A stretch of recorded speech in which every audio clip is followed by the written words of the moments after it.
Welcome back. We're supposed to be fishing today. Freezing. I'm over this stuff. Your Bridger Bowl got 13 inches. It's the Mackinac Bridge had its like the iciest day ever. It's just covered, right? Yeah, it's still winter. Yeah. It's April. It was supposed to be Rocco. Come here. Come here. Yeah, it was supposed to be. We're supposed to be fishing. I refused to fish at 30 degrees with wind. Move your glasses off your mic too, or just take. Yeah, thanks. Not tying. Here, put them on you. That dog's got them. This dog is the new interferer. He's not new. This is my girlfriend's, thinks it's her dog. He's really quite mine. Ugliest dog on the planet. Yeah, sweet though. Huh? Sweet. Sweet? What are you talking about? You're scared to death of me. You think he's going to bite you? Yeah, I did think he was going to bite me. Kelly calls them what? Mouth hugs? Huh? I might have called him that. A what? Never mind. Yeah, welcome to today's show. It's podcast 20. This is Slide In Podcast. It's Kelly Gallup. I'm Braeden Anderson. Today's show is brought to you by the Slick Willies. It's on slidein.com along with all of your other fly fishing needs. This is your most recent streamer, is that right? Yeah, it's been let out, yeah. Yeah, commercially available. We've talked a lot about the Slick Willy. We have. I don't know if we've talked about it on the podcast yet. We've talked about it in a lot of fishing shows. This is it. Mostly because of you. It's mostly it's very quickly jumped into my top probably 3 favorite flies. When you talk about a color rotation of moving through different colors, I consider flash a color, right? I throw olive, black, white, yellow, Sure. Flash. So I always mix that in there. A lot of times I start with it. It's a super fun bug. It's super visual, very easy to fish. There's no weight in it, really easy to throw. I mean, Yeah, it doesn't weigh a thing. you could turn it over on a 5-weight. I can throw the smaller one on a tiny little spey rod where I can't turn over anything. Like all synthetic flies, like this one is, this was a lot to do with John Stenerson. And when he first was whooping my butt with one of those, it was about this big of a fly. But like all of them, always keep a comb with you, in particular on this fine stuff on the top. So when it gets fished up, you can do that. That is the thing about that fly is every time it gets hit Yes. by a fish, it mats up. All synthetics do that. And it's a problem I'm willing to put up with. Yeah, I mean, you're done, right? You're in and out, and the thing is just 1, 2, and you're done. Comb's good. Comb's a good idea though. Otherwise, you try to do it with your fingers and you stab the shit. Or you take out of another yourself. hook, and it's like, and then you rip the shit. You don't get it. But I agree. I was listening to Alex Lufkus and Chad Johnson. I think we'll look it up. I can't remember what the name. It's a new podcast that Chad you've heard me talk about both of them. They're both good friends of mine, but they were going through colors and getting through the whole life cycle of being a guide for their whole lives, and especially trophy hunting. They basically came down to, you got to have 5 colors, which we say on every podcast we've ever, in every book, 5 colors. And it came down to green and white was like, they can't live without green. Barely legal. And that Chad's the one that told me the barely legal was the guide savior down there. I didn't even know they fished it, and just the little one. Yeah. Right? But that green and I agree with you. On these, when I look at flash, I think of flash as reactionary. It's seldom that I fish those really flashy flies on dark days, but I'll do it, but I won't put much, just to see if something weird will happen. But green and white, I haven't fished this pink and this really rainbowish thing too much. I did it one day. I got, on the little one, I got these are commercial flies, so no matter what, when I buy a commercial fly, I still take a look at it. I never buy them, I steal them from myself. It's nice. And then this is like, you got to have this with you if you're going to work with synthetics. You got to have scissors, and you got to have.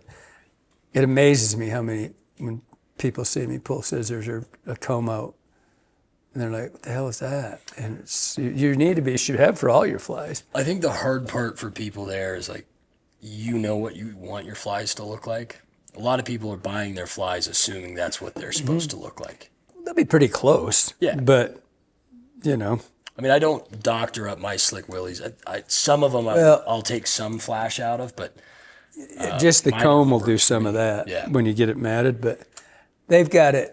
It's a for those who don't know, on the flies when you put them out to be produced. So what happens is, we've talked about that in other podcasts too, but first we fish them for a year or two, and then we take them and we, send them off to, for me it's Montana Fly, and you send a half a dozen flies, and then you get them back a run, that's like, how do these look? And they're seldom right. I mean, it's really hard to, even if I send them to some or Nathan or somebody, that's I'm not really a good example. Yeah, you'd be a terrible. You'd give it to Nathan.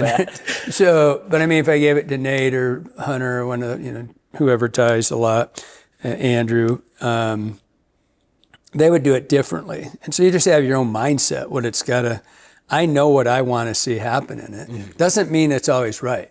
Right. It doesn't mean that somebody doesn't take it and do something and go, "We ever think of this?" I'm like, yeah, no, and so sometimes that takes 2 or 3 tries to get them right, and they got to go all the way to Cambodia. So then they come back and they're, usually pretty dang good. But once they get them, understanding the people who tie our flies overseas have no idea what these are for. They don't fish. They don't go. They're just people who tie flies. Right. Rocco. And so here these flies come back, and they might think, well, in particular in the old days, overdressing was the biggest problem. Yeah. I would ask the companies, you do pay for these materials, right? Why are you using 3 times as much as I want on this fly? But that was, usually the gals were making it look prettier, Yep. And so once you get past that, so then they come back, and MFC in particular, last since Justin took over, and a couple other kids, Brian Schmidt, when he got in there, things get really dialed in quick, right? And so even on my own, I might take one out that I've got completely perfect how I want it, but I still have my scissors sitting there. And I'll look at it and, I don't know, maybe it's pushing something or not pushing enough. You cut the ass end of it down or something. I mean, it's just how the process works. But they've got them pretty dialed in at this point. I think when we were up fishing for the 30, I think I had 3 of my own and about 10 of the other ones off the shelf. Where I was like, that looked pretty good. I mean, I've only fished the ones off the shelf, and one of my most memorable streamer eats I've ever had was out on the Big Hole with Chris and Jack last year. I was in the front of the boat, which was great, and the sun just popped out, and it was kind of peeking through the trees, and there's this, it's almost like light was shining down on where I was supposed to cast, and Chris watched my fly go in there, land one strip, and the thing just backflipped out of the water for it. Yeah. That's what they do for the Slick Willy. Yeah, kind of like that D&D we were talking about. Yeah. I was just out at Slick Creek. I haven't had as many airborne on it. It's just super aggressive eats. Yeah, well, so the one that's flash. That's what it's for. I was just down at Silver Creek fishing down there, and I really like this bug, especially for kind of beginner streamer anglers, because it is easier to turn over and you can throw it on a floating line. I mean, I think depending on the water you're in, it can fish better with a sinking line. But at Silver Creek, it's so shallow, right? A lot of those fish are holding in 1.5 foot water. So I was just throwing it on a floating line with about a 6.5 foot leader of 20-pound Maxima to 12. And, once it's wet, the hooks give it just enough weight to get underwater. And I think it's, within the top 6 inches of the column most of the time. And I had, over that week, 4 really big fish roll on it. I hooked 3 of them and landed 1 of them. So That's a pretty good ratio, actually. Yeah, it's not. I mean, I was happy with it. And the one that ate it, I mean, it hit it like a shark hits a seal coming out of the water. You know, it's 2 strips, and I was doing big stalls over where I thought weed beds were. You know, you could see the top of the water boiling a little bit, but such flat light I couldn't see what was underneath. But just, you know, watching that fly chug hard and then stall and does that big That's kick. it. That's what this fly was completely designed as, a stall fly. I was watching, as I do every Sunday, you know, I record every bass show, everything. And they were talking about it was actually a muskie show. They were talking about stalling this big, Rob sent me the video, and it was about medusas, these big frog, giant musky frog things. They're talking about how there was 2 of them, I can't remember the other one, and how they weren't working this lure properly. Some bitch is that big. It's a frog that big. I mean, I don't know where it came They from. make frogs that big? Oh my God. I mean, I've seen toads. It's staggering. Yeah. And, you know, it's been one of the most successful lures for muskies ever. But they were talking about something this big, right? Yeah. It's just giant thing. I think the legs are about that long. And they were saying how they just didn't jig it. They weren't finessing it enough. They were just ripping it pretty hard like they did the other one. There's a Medusa and then the other one. I can't remember the new one. But anyway, it doesn't matter. But when we were talking about stalling, how important it was, I was getting back to Chad and Alex's talk about that, and they were just talking about how, which we've been saying forever, that there's this ripping. Everybody just rips the shit out of their flies. And I don't know how many videos we've done for 10 years saying you have to have 2 games. You got to have a fast game and a slow game. And you have to stall flies. You have to, you know, in the old days we tended to do things like 25 years ago, we're going faster because basically everything was a dead drift. Right. And it became this deal where everybody thought that we were just ripping them fast all the time, which is the funnest for sure, because when you do get an 8, it's pretty mind-boggling. But I mean, if they get it. But it became one of these things where the flies were big, which they weren't. I mean, our big flies were like a 2. What years are we talking? When the book first came out, like 2000 or whatever that was. Yeah. But I mean, Bob's butt monkey, Bob Lindsman's butt monkey, which, by the way, the real you don't know, this is not my fly. I get credit for it, but it was Bob's. And which, for a while there. But this was a huge fly. Yeah. People were afraid of this thing. Well, guess what? It's happened. Things change. But one of those is a lot easier to throw than the other one. that one is. Yes, absolutely. And synthetics showed up, and that stuff showed up, and everybody's. But we didn't. It was just a transition. We went from muddlers and Mickey fins and daisies and things like that, where we're basically wet fly swinging the things, to actively retrieving, and then these flies like the Slick Willy came along. Well, tons of them. It didn't start with that, although some of the first ones were the TNA bunker. The TNA was the first one. It was just 2 Gart-side minnows connected together. It was just marabou, right? And then we start shaping heads and doing different stuff, and they just started growing, right?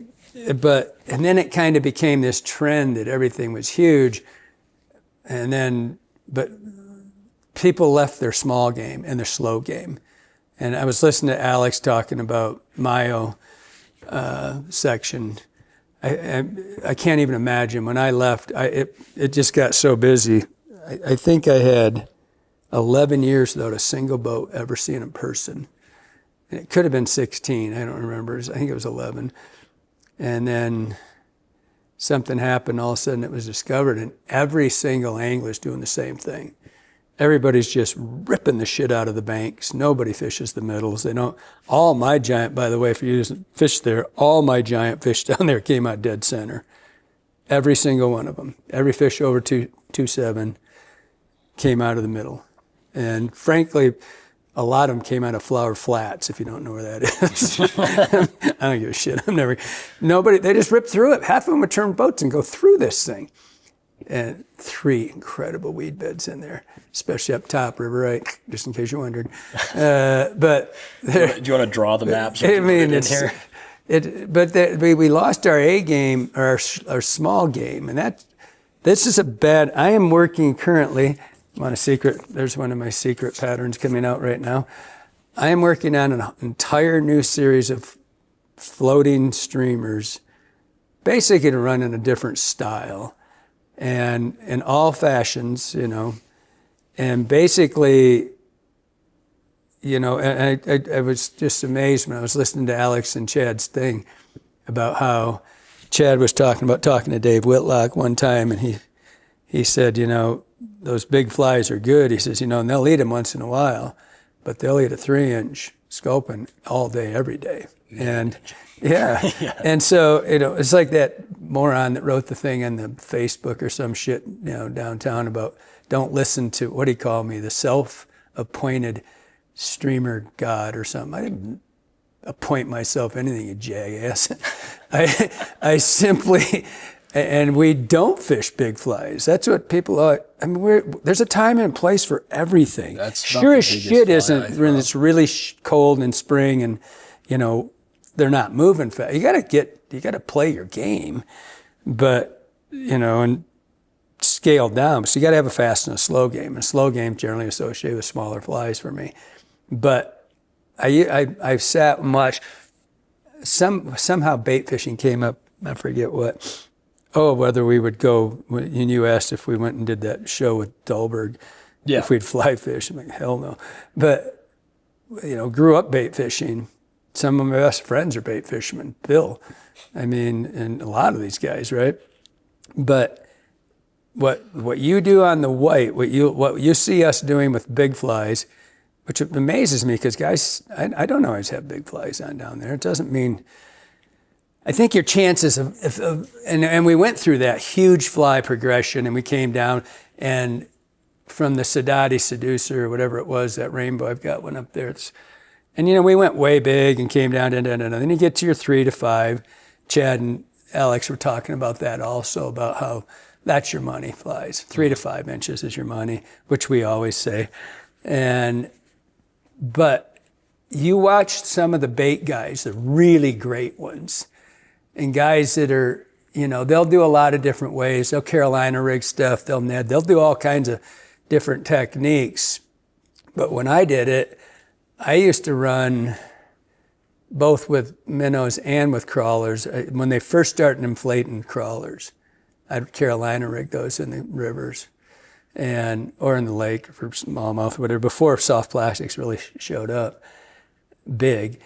But one of my favorite things, how I fished when I was a kid, my early, before I could dry, up to about 16 when I pretty much went way into the fly thing way more, but I would Carolina rig a minnow that long, and I would hook it so that it could swim always. And I would roll it, and it would always be trying to get away.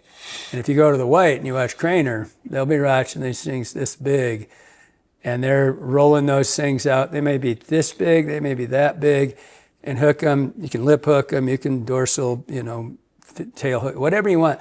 I used to do a lot of tail hooking them so they would kind of right behind the dorsal, not all over the tail, but so they could still swim.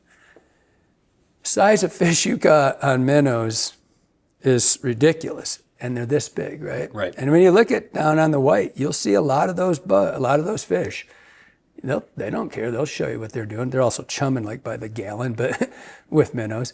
But they'll hook these things so they're always wiggling. And that's what I was talking about in the last video, about trying to make one that would look like it's swimming up, but you're always pulling it backwards. So all your tail effect of going up. So insider, maybe somebody will beat me to this, but I'm articulating them in the middle and I'm pulling them so they fold off the articulation so that the minnow's still going to float lion's share of the flotation will be in the front of the hook, but I'm articulating it so I can pull it down and then it'll almost straighten out. May not work at all. This is one, I never do this because I have this great idea, right? And it never works. But the whole idea of trying to make one that went upstream is counterintuitive because you pull it backwards at you. So the marabou, or whatever tail you got, kind of does this thing around. It's not working yet, but it's getting there. So send ideas so I can steal them because but the middle articulated one's mine, you lose. But it's an interesting concept because Rob Gooden and I, this is I've never even met this guy, right? We've become these really good friends online. I don't know how he watches, but he's a lure designer and a decoy designer. And I was telling him how I wanted to be able to hook off the edge. And I'm still going to do this, where you take the hook and front of the flies up front, but then I want to, I don't know how, I'll just bend a hook or something and pull it off the side of that so you could get one to go sideways. Like when you foul hook a fish in the river and it does that crazy ass shit sideways when it's too big, you're overpowering it and it's hooked. That's when you get the monsters eating it. Yeah. When you get one that's all messed up. And so I'm thinking if you could take one, but every time you switch sides, you'd have to be able to switch that over. Right. Otherwise it wouldn't work against the current. It would work in it and it didn't do anything. Who knows? Maybe it'll spin around. But so I was that taking. Might work too. Yeah. It may. I mean, that's where the difference between copying. We were talking about that with last week with the D&D about how it gets all messed up and looking stupid, and so it does all that crazy shit. The difference between designing and knocking off Tommy Lynch's fly somehow is a big. We're talking about.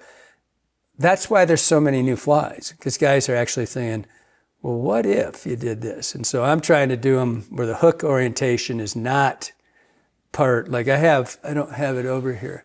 I did a whole series of flies, not series, it was just 2 or 3 of them. I've got a picture of it somewhere. But it wasn't this, but if it was this hook, for example, and I put a piece of wire right in the middle of that hook and bent it down, and I could dive those things, right? Mm-hmm. But I brought, my hook comes, so if you want to try it, all I did was take a piece of, the first one I did was paper clip. And I pounded it down and then I put a bend in it so it comes up like this, and then I bent the hook like a swimmy Jimmy, but I attached here. I've got one at the house. I don't know if I ever fished one with you or not, and they'll dive and they'll hit bottoms. So it's similar to like a Rapala in that it's got the you're wedge on the front and the point. Well, instead of having a lip down low, like on the Rapala, you bend the hook and then but it doesn't matter if you bend the hook. This is where people are getting lost. It doesn't matter if you bend the damn hook. If the orientation of the line to the hook picks the front end up, it's not going to do a thing. It's going to go like this. Right. It has to engage like this. So if you put the wire on the top of the hook, right? For those of you who can't see us, I've got a fly in my hand and I simply put a solid wire. I tried it with beetle on also, and it didn't work as well. It tended to flop around. So I had to, and then what I did was I took a paper clip and I just bent it in the middle and I hammered it down with just a hammer and just flattened it so I could wrap it on the hook. That son of a bitch dove 3 feet instantly. But it also has a little tendency, that pulls it sideways. But if you've ever run wraps or any kind of crankbait, they do that a lot anyway. And I think that's cool. At first I didn't want it to do it. And then that looks pretty damn, I think it was Trey Brash and I I did it on the big hole. We were doing Glenda Notch, I think. And I put it on and we're just looking at it when I ate it. We're just like, look at it. Like it's diving. Goes to the bottom. Little pissant ate it. But it was, and that was the series of that fly when we were talking a bunch of podcasts ago about designing flies. I talking about the willow leaf that fell in the river on the moat when I was at Lando. Yes. That's the series of flies. I've got a picture. We'll put it on here. You'll see it. So you see the orientation. you know, and I tended not to ever talk about this shit because I didn't want somebody to find out and then do it and, you know, say, oh, that was my idea. And I don't give a shit anymore. You can have all of them.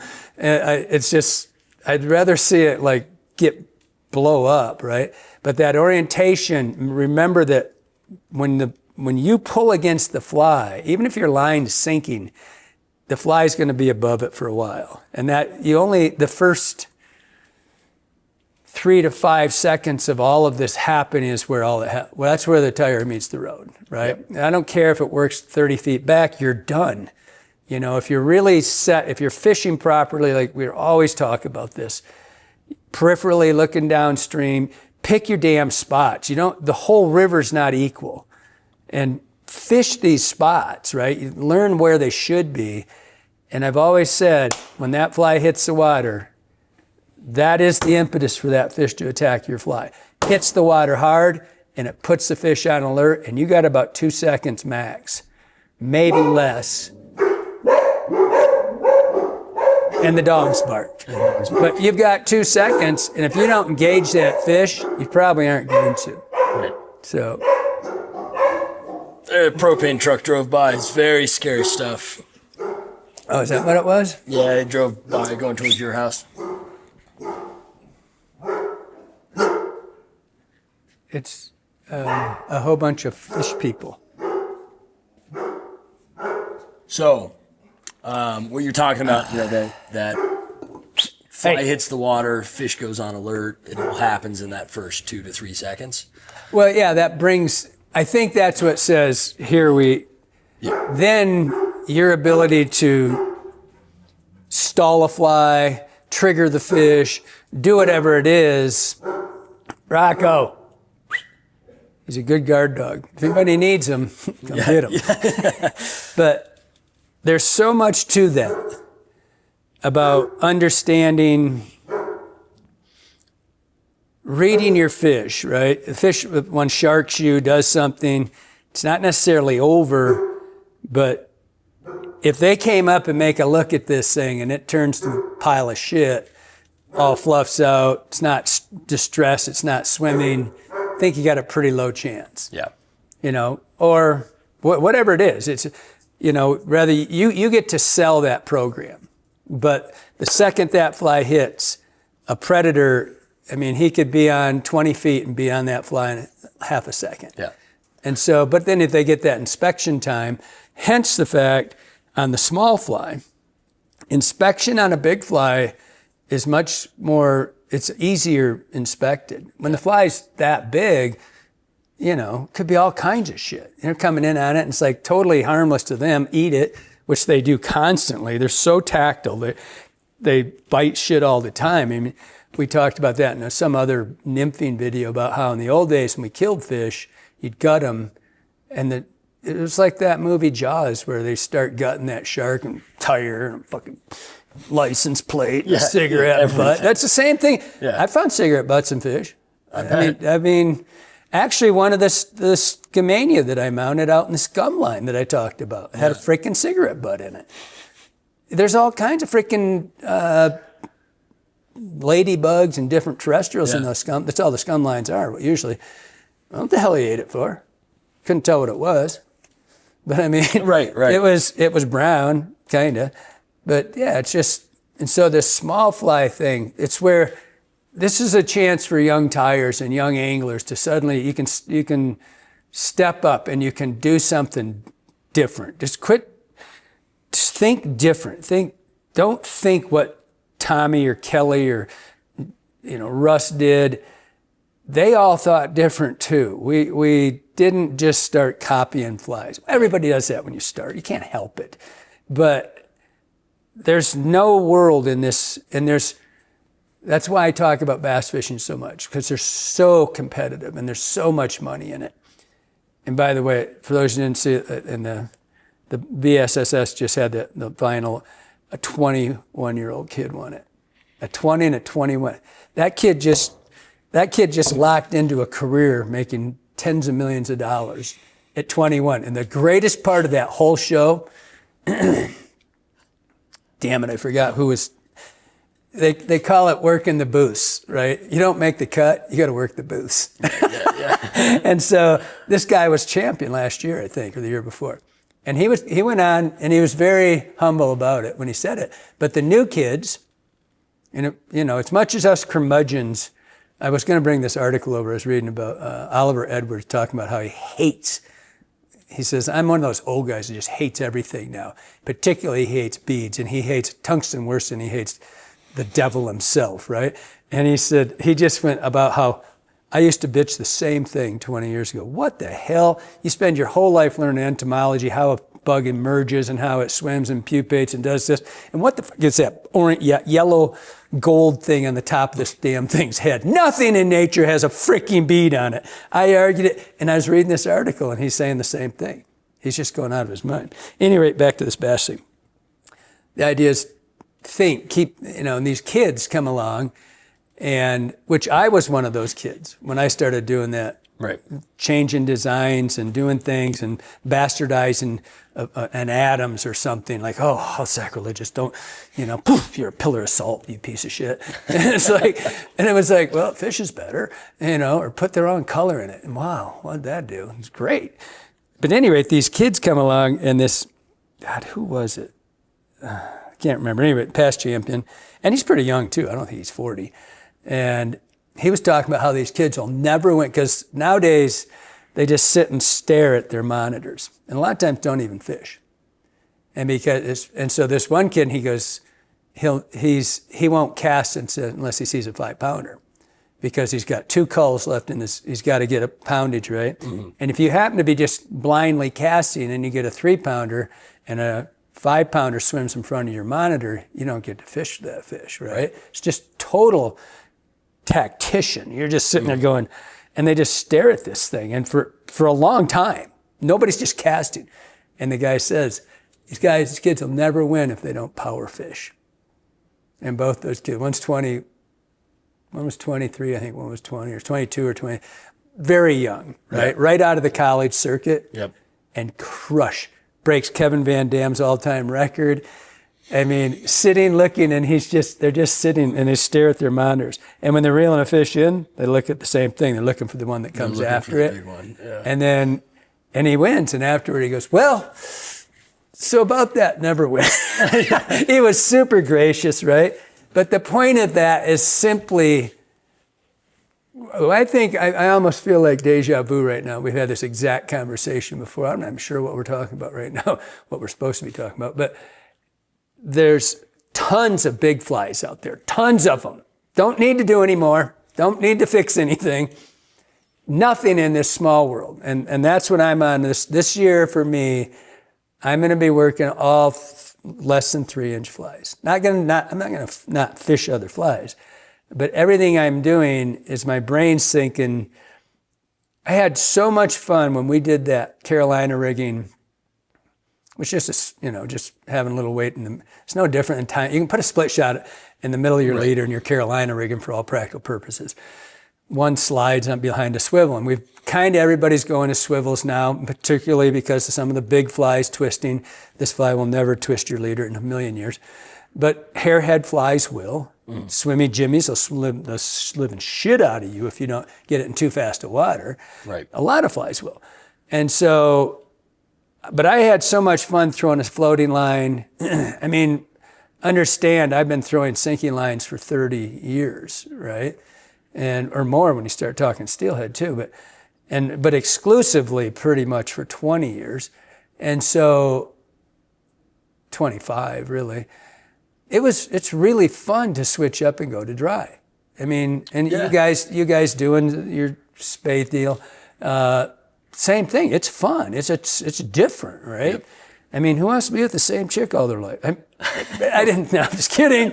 Mel, I didn't say that. Jokes. Oh yeah. Jokes. Luckily, she laughs sometimes at those. But there's stuff left, and you're not going to become, if there is such a thing as famous in the fly fishing world, you're not going to become famous or well known for just knocking off somebody's shit. Like when everybody's talking about Tommy's fly.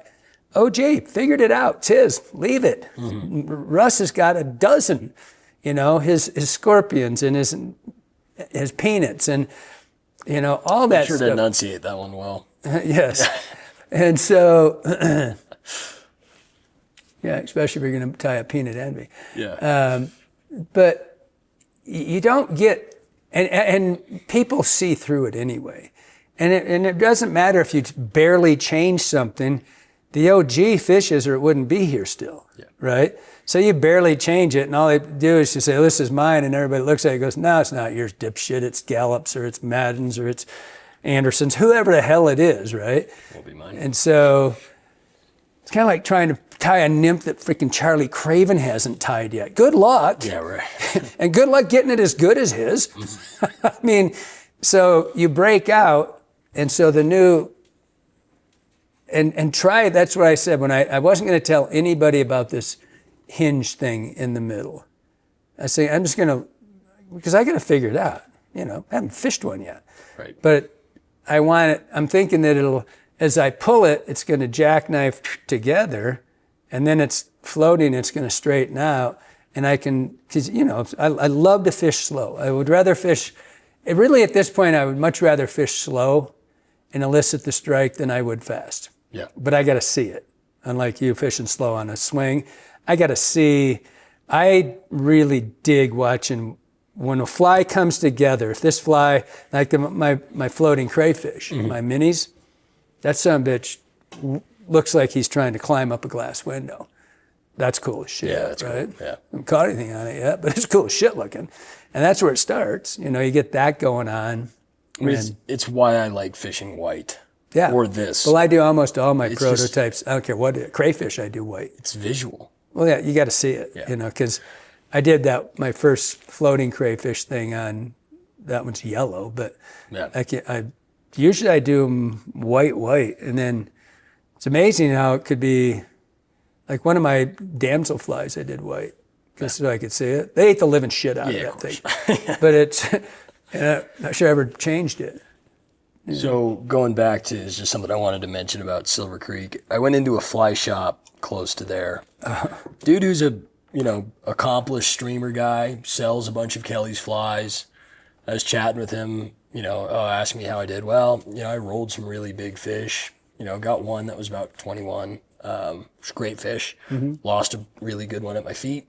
And then I hooked one that I think was mid to upper 20s. It threw a tsunami when it rolled. Plenty of them in that thing. There's a lot of them in there. With the exception of the really big fish, all of my other action on that fly was immediate. And, I was talking to this guy. He goes, you don't want to throw big streamers right now. That fly lands and it'll just spook the fish. You'll see wakes going the other direction. And I'm like, just kind of hold my tongue. I don't want to, oppose what he says. I'm like, well. And he may have had that happen too. I'm sure, and I'm sure I've plenty of times I've fished there and I've seen wakes go the other direction. But the biggest fish I saw all week, that fly lands and you see a wake coming right at it. Yeah. And one of those fish swirled it, didn't touch it. Every other fish touched it, and it happens quick. Yeah. I mean, the one I landed, and again, was 2 strips and then a blow up. But that's fast. Again, like, I have to find out. I wish I could tell everybody it's Chad's podcast, because I was listening. It's really interesting because both those guys are super, but they were talking the same shit. Don't waste your money hiring me for a trophy day. Give me 3 and you might get a shot at 1. Yeah. And that's how it is. And so I was thinking of some video. I saw 2 kids that were fishing. It was a shitty day. It's an all day one. They get a huge fish at the end. They see it blow up on something and throw in there. Yeah, remember that? Yeah, and it gets a giant. I mean, it's like a fish. 30. Upper 20s, yeah. Oh, Low it 30s, looks it's low. It's high 20s for sure. But I've been fishing longer than them and their parents have been alive. I've never seen a fish blow up and come and eat a fly like that, right? So you're fishing for the one. Yes. Well, they were there. They were putting their freaking time in. There's no luck in this shit. Those guys were freezing to death. You could see it. Yeah. Think something happened with their car. They had to walk like 5. No, they earned that son of a bitch. And there it was, and they're fishing. But I've never seen them, especially in shallow water, blow one up like that. And then he threw right to the ring. And that thing just clobbered him, right?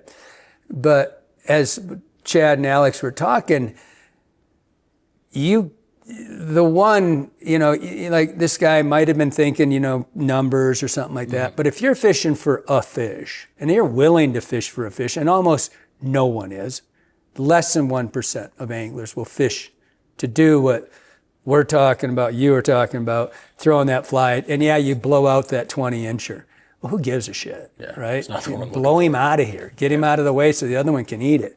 But anyway, it's just a matter of, and there's dumb luck too. So the biggest fish I saw while I was down there, I was experimenting with a lot of different retrieves. I was throwing a floating line, which I generally don't do. I generally throw sinking lines with my streamers, even straight uphill. But I decided I'm going to do a lot more floating line this year. And Spring Creeks, I almost exclusively throw them. I hadn't fished a ton of Spring Creeks with, a lot of the time I'll go in there with a, depending on the size of it, like Silver Creek, I've gone in with a spay rod and thrown. Yeah, Silver Creek's bigger, but it's, yeah. But I'm thinking, well, I don't know where you were, but some of the water, most like under 20 foot, I've always said to people, I feel like there's a shock wave that when a sinking line hits it, that's not right for something. I think you can be more subtle with the floater. Yeah, the leader's further away because now you're not running really short leaders. And I don't know, there's always been a thing, and I haven't done a ton of Spring Creek fishing with sinking line, enough that I have seen the fish blow out. Yeah. And in some of those pools, if 4 fish run downstream, they push 4 more fish and 4 more fish push each other. Off, and it's like, well, there goes a migration. But I've also had it happen with dry lines hitting it too close in there. But I've just always, for 25 years of seminars, I have always told people, when I'm fishing less than 2 foot of water, for the most part, there's a couple of creeks I've fished that didn't seem to matter at all. But on heavy dry, and that's where all my experience, like on Armstrongs or something like that. God, you want to get a look? Go to frickin' Armstrongs and drop a 200 grain in there. Boy, do people give you you wonder if your car's going to be there when you get back. Oh, hell no. But, and so, I don't know. But mostly it's just that you're so close, right? I think the biggest thing for me with it was being able to fish it slow. Right, with a sinking line, you got to rip that fly to stay off bottom. Moving. I wanted to fish floaters. I didn't fish any floaters because I was throwing the floating line, which I'm sure you could still get a fish to eat one. But for me, it was all about being able to fish the fly slow. And I think what you lose with the floating line, I don't think you can get as sharp of movements with jerks or jigs on a floater as you can with a sinker.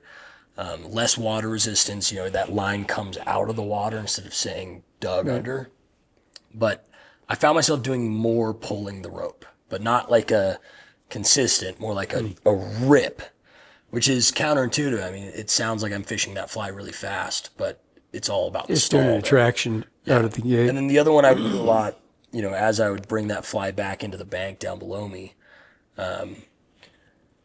was a lot of like rod tip swimming.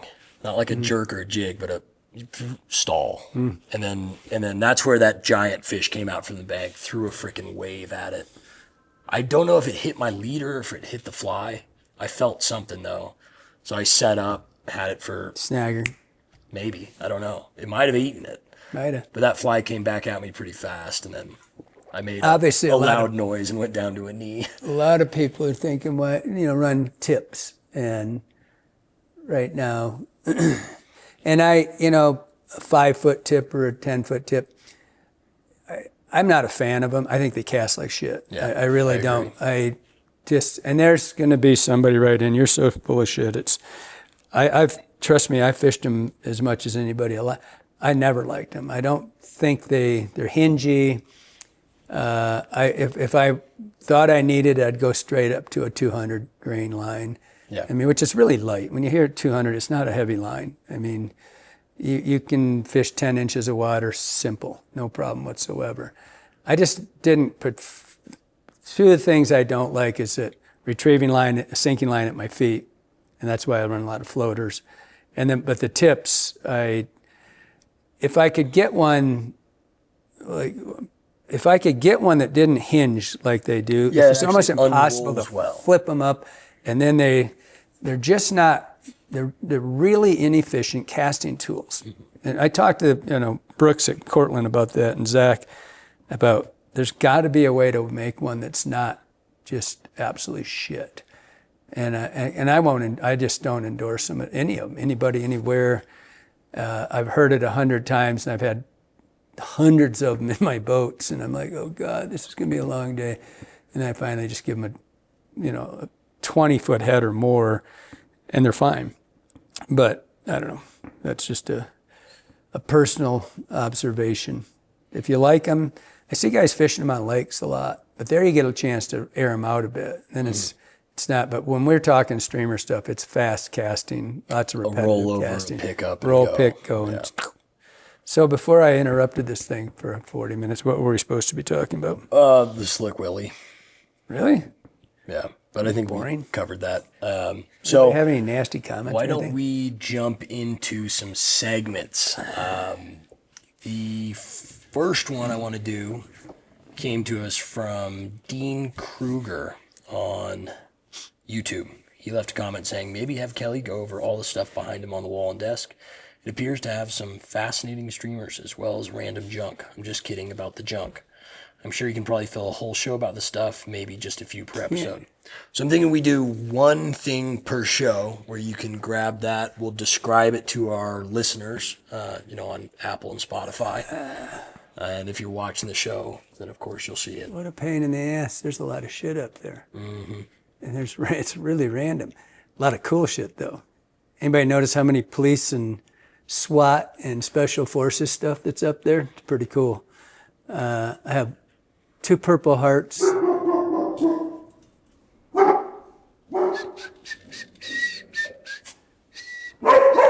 We have been interrupted by one of our guides, Nathan. So we will pause. In the middle of a podcast. Yes, We were in the middle of a podcast. Before we were so rudely interrupted by one of our fishing guides, Nathan Anthony. Check him out on Great Instagram. tire. Yeah, great tire. Check out his stuff. Terrible caster. One of the worst I've ever seen. You were about to pick something off the wall behind you to talk about. Got a book.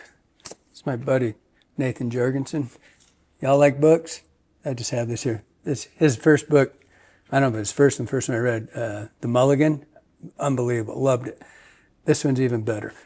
Waiting for White Horses. Make you cry. Great story. So, but I told him I would show the book someday, and it was sitting back there. So I just showed the book. And you can buy them we don't sell them, Flat Rock Publishing, NathanJorgensen.com. What's it called? Huh? What's it called? Waiting for White Horses. Waiting for White Horses. Check it One out. of my favorite books I've ever read. I couldn't put it down. But that was just sitting back there. I don't know why, because I just finished it. But I don't know. A lot of cool stuff back here. I got a lot of shit for this in the old days. All kinds of stuff. My hula girls really pissed some people off. It always amazes me. It's kind of like when what's his name did that thing about the names of my flies created sexual violence. And all the women that wrote in and said, who are you to say that? I mean, first of all, how do you know a sex dungeon's not fun? Right? And it's like, okay. But I mean, they're like, this is inappropriate. Girls, sure, Rosie gave me that one. Gal gave me this one. Forgot her name. I'll think of it in a second. But in the beginning, she had a little pixelated thing on it. So when she moved. That one I'm not sure we'll be able to put a close-up on YouTube, but the other one we Why can. not? Yeah.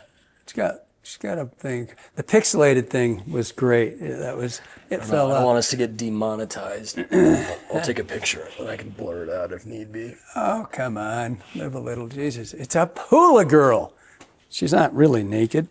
All right, so that's today's thing Yeah. behind the desk is a hula girl. But if you look up high, that was one of the first things that I got on the wall. And a lot of this stuff people sent me.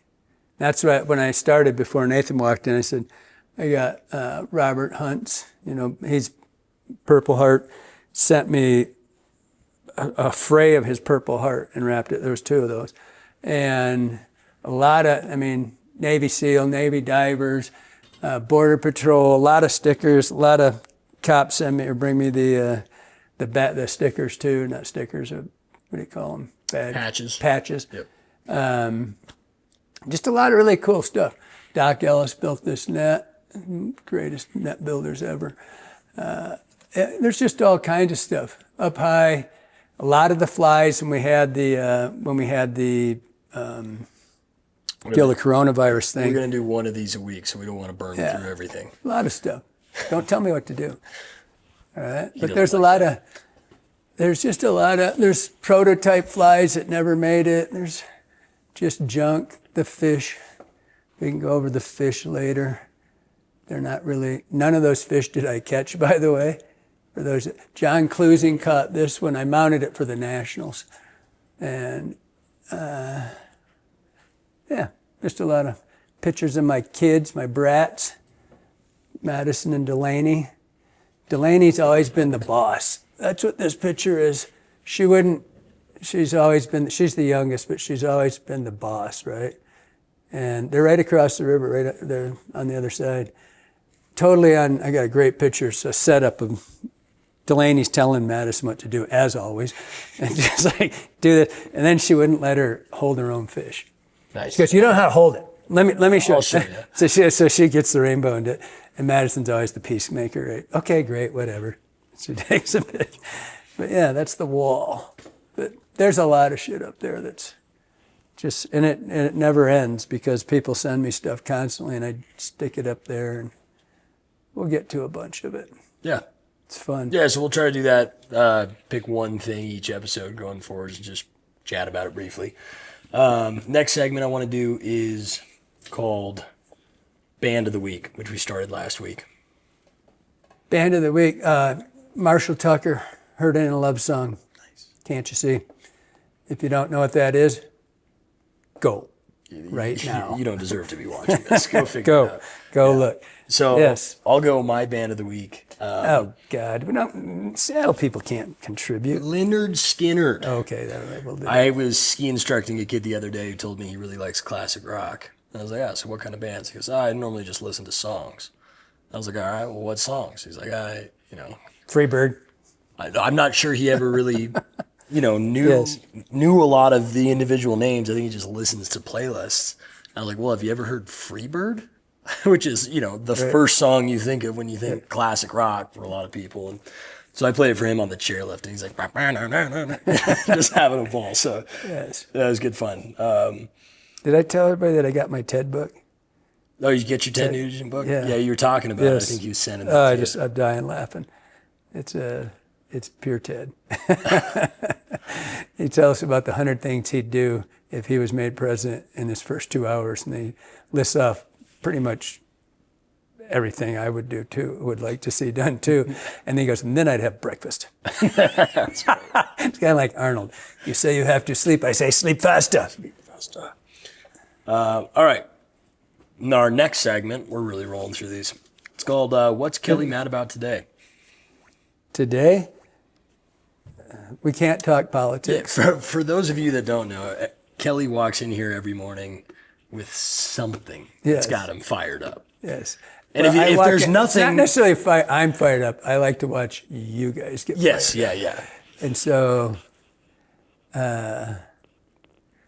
what's got me fired up? Let me think about that for a second. Well, last week it was Yeti. Well, Yeti's always pissed me off. I just think it's dumb. It's a freaking Yeti nation. It's like, holy shit. It's like a cult. I don't give a shit. It's not even, there's nothing wrong with their cool or their product. I just can't, The one that always made me laugh is when you're complaining about the beer holder around the neck. Well, that was J9. I just thought he showed up. I can't say too much because they have some incriminating pictures of me. Might have drank too much and fallen asleep waiting for them. But they were really late. I hate tardiness. That pisses me off. And I was tardy this morning. I totally just brain farted. I don't know. I was just walking around, not doing much, and I said, "Oh shit, I gotta go." Of course, I'm the boss, so I can't be late. But the Yeti thing, I think what bothers me is it's like a lifestyle built around something that, first of all, I don't know what the hell you want a cooler that keeps ice. That was the whole thing. Keep ice for 5 days. You kept ice for me. If you had ice in a cooler here and I found out you had it for 5 days, I'd fire your ass. You know how shitty that stuff gets after 2 days? First of all, you should clean your cooler every day. You want to work for me? Here's something you're going to understand. Bleach is your friend. That is the biggest fireable offense on a guide in history. If your freaking cooler's dirty, I would off you in a second. I mean, everybody gets the talk. It's really simple. You come back. Our guides come back. They put their boats up. They got power washers out there. Clean them all out. Second step is up comes the cooler. Out goes the shit, including the ice. And just never understood this. It'll stay. I used to go into BC. Mike and I would go in or Mike and Jerry or whoever. And we had this old, I don't know what it was, igloo. It was huge. We're in there for 10 days, and you got to plan for 12 because you don't know if they're going to pick you up. There's no radios and your freaking cell phones. That pisses me off too. Here's one that pisses me. I'll finish that. Get me back to that in a second. What pisses you off? This could go on all fucking day. I mean, it was like, it's like, you clean your coolers. If you want to recycle your ice, I'm not sure about that, but I mean, I'm not sure why you would. But it was more the fact that it's just dumb. It's like, Yeti, what's next? Yeti freaking tires, Yeti, and it ain't that great. Like I said, Mike and I going with this cooler, that son of a bitch had to be 35 years old. We'd take 2 blocks of ice, maybe 3. We got all of our food for 2 or 3 of us, because there's no in and out. We helicopter in and plop down, you go and you wait. And if there's fires or something like that, they don't come get you. You got to plan. You got to plan. So you don't eat all your shit, because unless you want to walk or float out, down to the channel, that's going to be gnarly. That's going to be gnarly. But our ice was fine. We'd be fine with that, right? And drain it, keep it covered. You X amount of days, but they're heavy, they're bulky, not as much. They're great coolers. If you like them, you like them. That's great. But it's just this lifestyle thing that's developed around everything's fucking Yeti, and then J9 shows up with this. I love J9, and he's my boss. I only have a couple bosses, but it's a Yeti beer koozie around your neck. And I'm in a freaking drift boat, and I'm on the oars. And I looked at that, I says, you want me to put that around my neck and row this fucking boat? Are you an idiot? I said, and I just broke his heart. I said, dude, I don't have, you stroke, you don't have things. I sure as hell don't want something I can fall out of the boat and hang myself on. Right. And I don't want to be this this beer. I says, I'm not really that into the beer thing during the day. Cup holders. Cup holders, coolers, whatever you want to do, but not hang around my goddamn neck. I mean, are you kidding me? Great way to die. But it's like, I don't know. I just never understood the nation. It's like Yeti Nation. Yeti Nation. It is an incredible marketing job that they've done. Maybe one of the best since, Nike. Red Bull, yeah. I mean, maybe one of the best. But my second rant would be cell phone pictures. Those really bug me. I swear I talked about this in other ones I quit taking pictures a long time ago on the river of fish because I don't remember them as well. Yeah. Now it's like it's documentation of everything and set this up and go. In the old days, you didn't, you might take a picture using cameras, but you just remembered it, right? And I take pictures now. I mean, I talked about this 3 or 4 podcasts ago about Rooster talking about Rooster Levens over in Twin. He did a little short thing online about he's seeing a lot of people dropping fish in the boat. Yeah, and it happens. Yeah. I mean, it happens. And he said he does a lot of wade fishing too. It's a lot easier to do that. And you're not going to get somebody, in this river, you're not going to jump out to take a picture. You're going to break your leg, or people getting in and out of drift boats. This is a fast and dangerous river to walk around out there. But he's saying keep your fish over your net. Great idea. Yeah. Or how about this? Don't take the picture. It's a 14-inch rainbow. You're going to get 20 more. But that picture thing, not as bad as the Nation, but and I do actually have a Yeti. It came in my fly pod when I switched out to the seats up front. I'm not sure I put ice in it yet. It's been 2 years. I'm pretty sure you haven't. My lunch always gets pretty warm in there. Yeah, well, I mean, I just offer you, you can do it. I don't use it. Doesn't mean don't buy your Yetis. Doesn't mean that just, If you're gonna buy maybe them, you don't need from a sticker on every piece of your Orange equipment Sports. that says Yeti. Yeah. I It's an irritant. remember hearing somebody saying, it's one of these New Zealand guys, that he never put any fish stickers or anything on his car because he didn't want people to know that he was an angler. So, when they'd see a car pulled off in the bushes somewhere, he didn't want other people thinking, oh, maybe that's a secret fishing spot. I don't have any stickers on my car for the same reason. Now I have a rod vault on top. Yeah, that's so not that a kind of gives giveaway. it away. But no, I thought that was kind of an interesting idea of like being that stealthy. Now, Montana's pretty open. Yeah, It's pretty easy to tell where the water you can is. see them. Yeah. Yeah, I don't know. I thought it was a strange, I don't remember anything quite like it, really, ever in history. Because it's morphed into a million products. Yeah, I mean, they do. You know what I I saw- thought was really stupid that I kind of have to walk it back now? They sell like a metal insulated koozie for beer. Yeah. They have a tall boy one and a regular Yes, one. I've seen it. I was like, it's like $50 or something. I thought it was the dumbest shit in the world. Well, then I was floating with my buddy Josh, and he's got a bunch of them. We were drinking beer, and it was 105 degrees out. That beer stayed cold, which meant I didn't have to drink it as fast. Which tells me you don't know how to drink well. Means I So- didn't get very drunk, which was good. I don't drink when I fish, period, end of discussion, so I don't worry about that stuff. I only drink when I'm with Josh, or Jack, Dan Josh? or Matt. Nah, different. Or anybody Josh else. Hampton. Good dude. Both It's of them. not my deal. I've never done, afterwards, I'll show you how you do that. But and you don't have to worry about your shit getting warm, right? Yep, yeah, You just true. do it how you're supposed to. But See, I've completely sworn off and that was kind of the whole koozie thing. I just don't drink and fish. Yeah. I never mixed pleasures. Well, one, but not like if I'm skiing, Yeah, I don't get high, I don't drink. I don't like it. And all my back in the day, I think that's why I quit smoking weed. All my friends, you're talking about the 70s, right? Everybody's, it wasn't, but I said, so you want to get high so you ski like shit?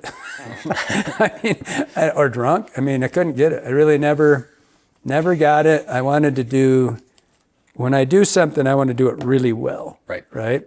And then same with drinking. When I get done fishing, I do it really well. Don't half-ass anything. As I told you, more beer runs down my chin than you can drink in a day. Yeah, that's probably true. So All right, so let's get into, that was what's Kelly mad about today. And then let's get into, man, I'll start keeping notes about this. yeah. I will not go politics. I'll tell you what's really pissing me off politics, though. It's the division's huge, right?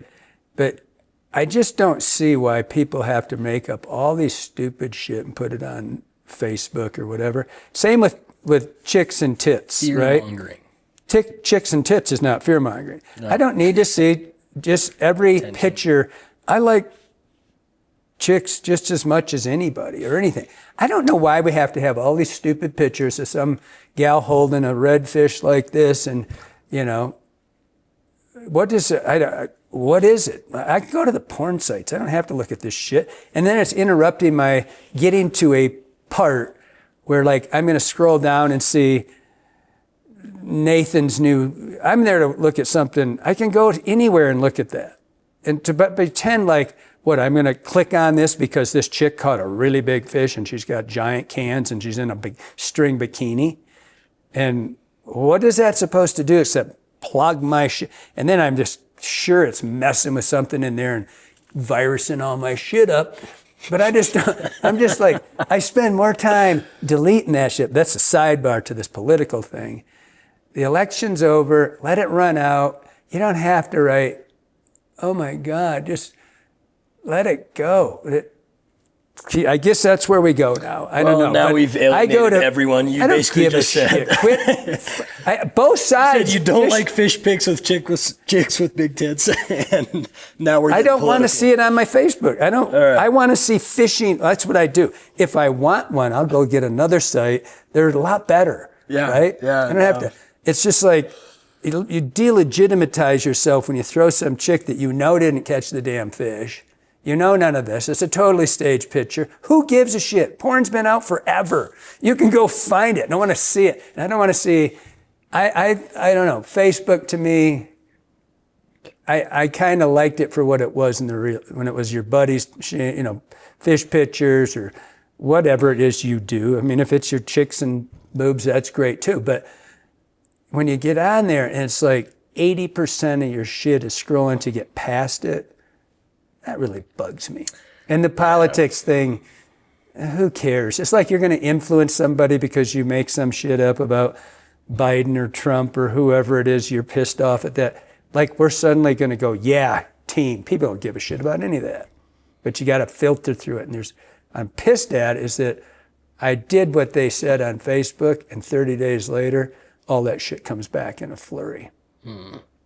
So I think I never snoozed it for 30.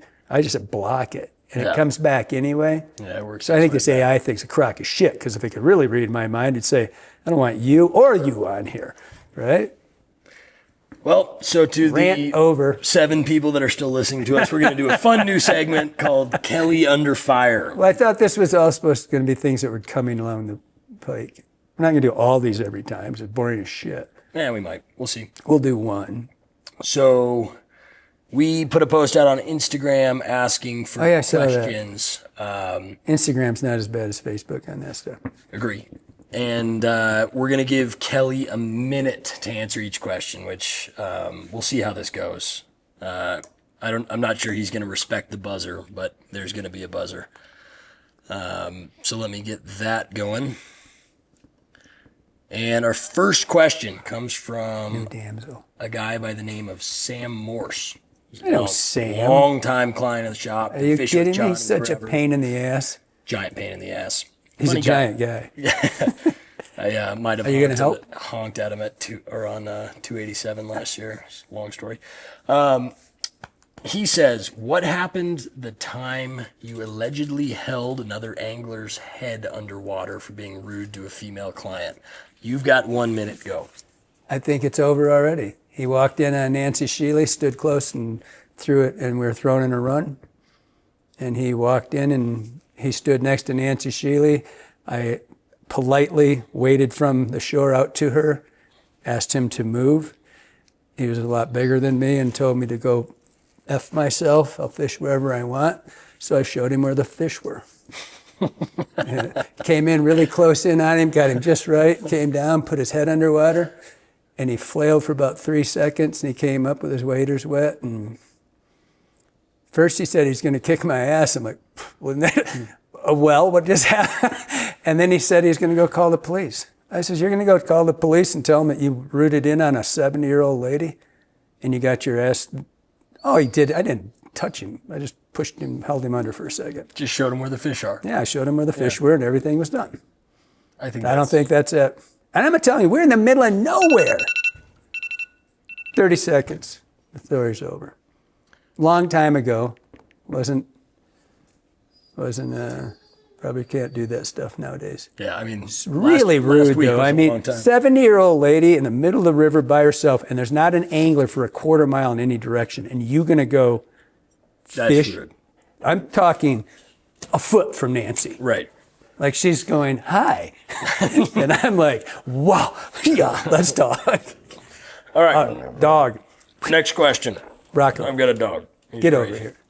This one comes from Coyote, who... Coyote. He, I believe, is a free ride instructor at Big Sky, park coach, something like that. Good dude, though. comes into the shop a fair bit. He says, who would win in a fight, you or Rooster? Rooster for sure. Why? We're all too old to fight, so that, you can't fight your buddies anyway. Those are the only people What are we I gonna do do? fight, is Late- fight my huh? friends. That's because you've never been in a fight. So, as John Wayne said when he's in Cahill, U.S. Marshal, and the bad guys and his son were in jail, he says, we just got in a friendly little fight. And he says, I've never heard of one of those. There's fighting, and there's for reasons, and there's not. So, Well, my fights with my friends is normally because Jay. yeah, but what you guys do naked and that leg wrestling thing, it's a whole different world. I don't know. It's pretty cool. A lot of people like it. All right. Well, that was good. You answered that one in 45 seconds. So, let's jump to the next one. This is from There's going to Sean. be one question. Sean M50. Better streamer X rod for all around. 75% walk, 25% boat. 6-weight or 7-weight. What reel would you put on it? I'm sorry, 75% walk, 75% walk, 25% boat. 6 or 7? That's a tough one. I mean, you have another river, but I would say 6. I run 6s on foot a lot because they load easier in close. I don't tend to be launching casts, but I don't know where he's fishing. So, and I've mentioned that on other stuff too, but, and reel-wise, just a little insider trading, possibly have a new reel coming out with a company. I just got my prototypes. They're spectacular. Yeah. But reel to me, I like large arbors. I don't like super light reels. In particular, when you have a tendency to lean into fish, you can flex light reels. But that one's, to me, is all audible. I like the noise. I don't buy into drag. So 6-weight X with any large arbor that you like the sound of, because the drags are pretty much all the same. Boom. A minute. Thanks for the question, Sean M. All right, we're going to do 2 more. This is from Caleb Trunnell. What size streamer's too inappropriately large to throw in front of a 28 to 30 inch bull trout? Whoa, no such thing. Bull trout are really aggressive, but I will tell you I've caught way more bull trout jigging a crayfish than I've caught any other style of bull trout, or fishing for bulls, or inadvertently fishing for bulls, because they just, a lot of times you're in the same place. But I still think it's as much about what you're able to do with your fly, animate your fly. 6 inches is plenty to trigger almost any bull trout in the world. And again, back to the thing, it's rather you can animate the fly. And bull trout are, I mean, they're ambushers. I mean, they're the best. But they love jigged flies, slow. And they don't have to be big. But for me, you know, the Great Lakes Deceiver was a really good fly.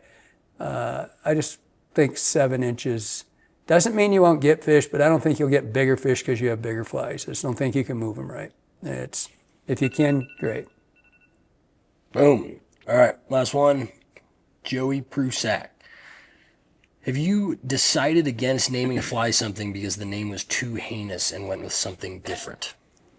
Yes.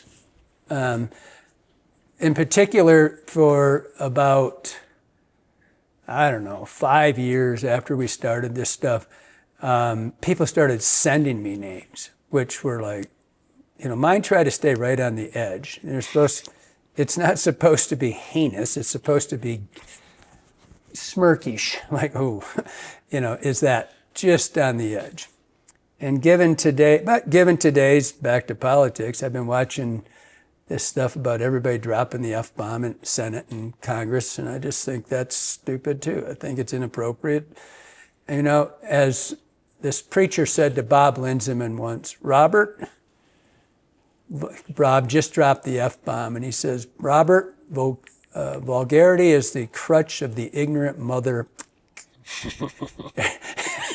And so I think there's a point where it's just like, it was shock value. At this point, everybody's doing it, so it doesn't matter. But to me, it was supposed to be just on the edge, not crazy. All right, so do you want to throw a couple out there and I'll bleep them out? No, I can't remember any that are like super trashy. There's some that had to do. There was a gal sent me some. April Volke sent me one that was like, wow, I can't say that, and that made her blush and giggle because she knew she got me. But What was it? I can't remember. I think I've got it. It was during that thing when the guy wrote about the names of my flight, who didn't mention my name, and I know the guy who wrote it, and he's a pretty good acquaintance. But it was during that when he said that the names of my flies created sexual violence, which is stupid. That means rape and beating people, and that, and as many of the women that wrote into that, when it went on forever, they finally died like 2 weeks later, but that was when April said, if my girlfriends and I sent you fly names, you couldn't say them out loud. And I was like, whoa. And she's right. Some of them are, whoa, and really out there, right? But I don't remember I can probably find them. I mean, they were raunchy. They were porn titles, for sure, right? And then really cheap porn too, not good porn.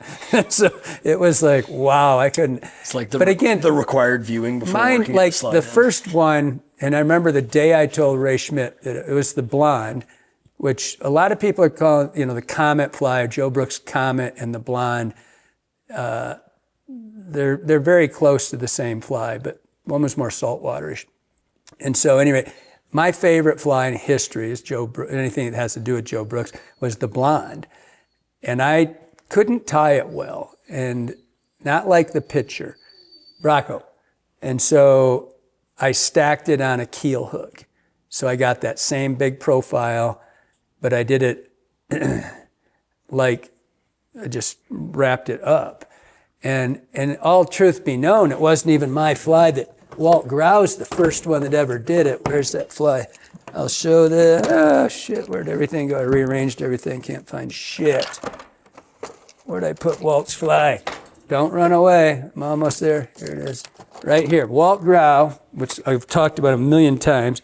I stole this fly off of his, he's such a great tire.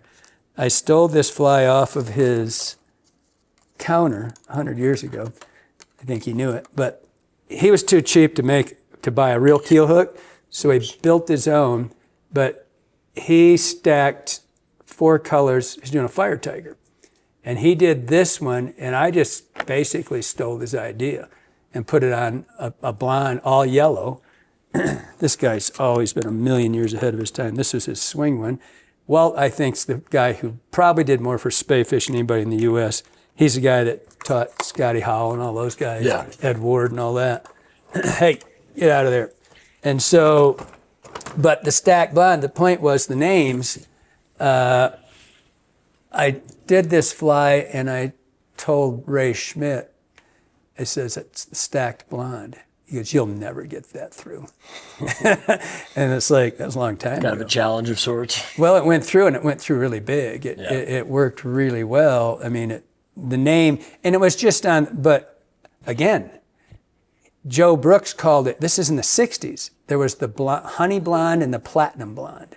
Obviously a reference, female reference in some sort. And so, well, maybe not today, but back then it was still female. But so whatever. And so then they kind of progressed. And for those of you who don't know it, name the sex dungeon. LaDawn Osterman is our conversation was what named it, and a gal, and it was just something she said, and I'm like, oh, that's gone, that's there, it's got to stick, right? And so, and then they just kind of showed up down the line where it was fun, but they were always supposed to be right at the edge, not skanky, not fun. Some of them. One time I got blamed for every one. This guy wrote this scathing thing about me being this pervert, worthless human being, and he had to tell his daughter about this and that, about what a 2-bit hooker. He went through and murdered my ass, just assassinated me. Not one fly was mine. They're all Charlie Craven's. Rocco, don't try to kill yourself on the electric cord. Hey, Rocco, drop Even it. if he unplugs it, it'll be okay. I don't care. Well, I think I forgot to start the timer there, so clearly we went longer than a minute. I think we finished it, and I think we did. elaborated. Yeah. I think that's a great place to end episode 20 of Slide In Podcast. Come back next week, Tuesdays, 10 a.m. Follow us on socials, Instagram, YouTube, all that stuff, Spotify, Apple Podcast. Like, subscribe, buy things. Every time you do this, there's ones I've never heard of. Yeah, I'm just making it up as I go. Good. If I missed any, let me know. Yeah. Thanks for watching. Hope you're liking them.